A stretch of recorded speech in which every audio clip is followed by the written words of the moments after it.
अतीक के गुनाहों की लिस्ट जितनी लंबी है उससे कतई कम उसकी सियासी उपलब्धियां नहीं है।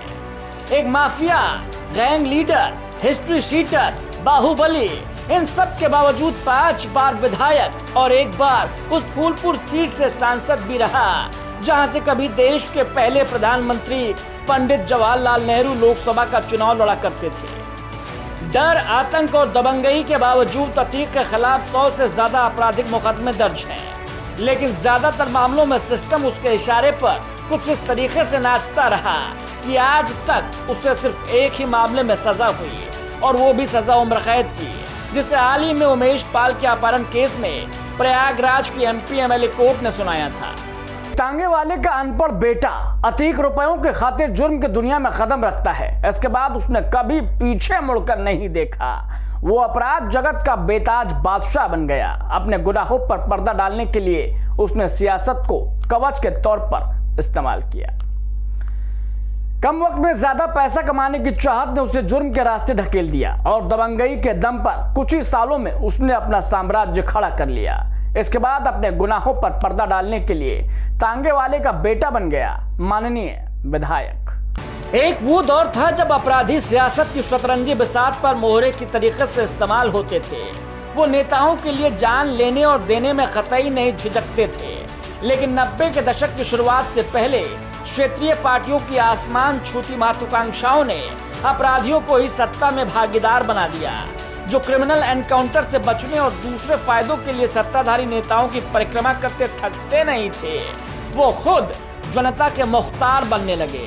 क्रिमिनल्स के सफेद पोश बनने और अपराध के राजनीतिकरण के बदलाव वाले उस दौर में सबसे चर्चित नाम प्रयागराज के अतीक अहमद का ही था।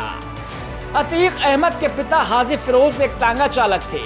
बेहद मामूली घर के हाजी फिरोज की माली हालत ऐसी नहीं थी कि वो अतीक समेत अपनी दूसरी औलादों को बेहतर तालीम दिला पाते, लिहाजा पिता ने भी अपराध में एंट्री कर ली। पिता के नक्शे कदम पर चलने की वजह से अतीक के खिलाफ सन 1983 में जो पहली FIR दर्ज हुई, उस वक्त उसकी उम्र महज 18 साल थी। कुछ ही सालों में अतीक के गुनाहों की तूती बोलने लगी। वो जिले की कानून व्यवस्था के लिए खतरा बनने लगा था। अतीक और पुलिस में लुका छिपी का खेल आम हो गया था। पुलिस एनकाउंटर से बचने के लिए अतीक ने सांप्रदायिक कार्ड खेला और 1989 में हुए यूपी के विधानसभा चुनाव में इलाहाबाद वेस्ट सीट से निर्दलीय उम्मीदवार के तौर पर अपने किस्मत आजमाई। उस दौर के हालात के चलते अतीक को चुनाव में कामयाबी भी मिल गई और वो माननीय विधायक बन गया।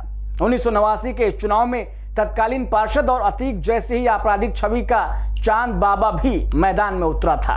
अतीक को यह बात इतनी नागवार गुजरी थी कि वोटिंग के बाद नतीजे आने से पहले ही उसने रोशन बाग इलाके के कबाब पराठे की दुकान पर उसे अपने गुर्गों के साथ मिलकर गोली और बमों से मौत के घाट उतार दिया था। अतीक इलाहाबाद की बेस्ट सीट से ही 1991, 93, 96 और 2002 में भी जीता। पहले 2 चुनाव वो निर्दलीय जीता। तीसरे चुनाव में भी वो निर्दलीय लड़ा, लेकिन सपा बसपा गठबंधन ने उसे अपना समर्थन दिया और उसके खिलाफ कोई प्रत्याशी नहीं खड़ा किया। 1996 में वो समाजवादी पार्टी के टिकट पर विधायक चुना गया। 2002 में सोनेलाल पटेल के अपना दल से साल 2004 में फिर से समाजवादी पार्टी में उसकी वापसी हुई। मुलायम सिंह की पार्टी से फूलपुर से सांसद चुना गया।